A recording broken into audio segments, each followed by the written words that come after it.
This is a parent's absolute worst nightmare. A serial child sex offender was granted parole here in California to leave prison early under a elderly parole program that allows certain elderly prisoners to leave prison early.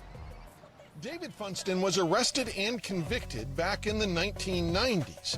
Now, 64 years old, his crimes are still the stuff of nightmares. So David Funston was probably the worst child sexual predator case I've ever seen or ever prosecuted, not just because of the number of victims, but because of the crimes that he committed. So these were stranger, oftentimes kidnappings, where he abducted children as young as 4. The oldest child was 7. One of them he took up to the mountains and committed horrific sexual assault against that child.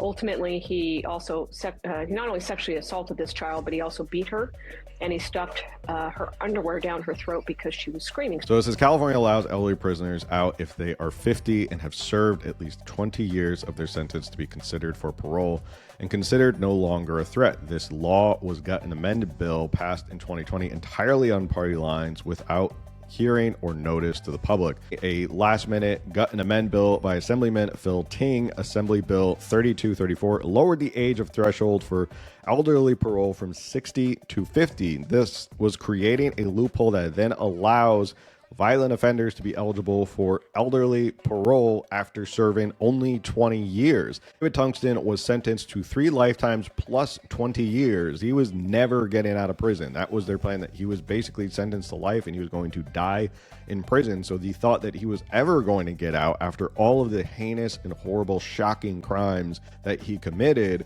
is shocking to a lot of people who were involved, including the prosecutor herself, who actually prosecuted and put David Funston away. The fact that it got this far should be shocking to so many Californians. That this actually happened, that it even got this far, should be shocking and terrifying, and a huge wake-up call to a lot of Californians about our criminal justice system. It's time for Californians to really wake up and hold their legislators accountable for this, and to call their legislators and say, this needs to be repealed. This is an absolute calamity, and it's an absolute parental nightmare to think that it can happen anywhere in the state.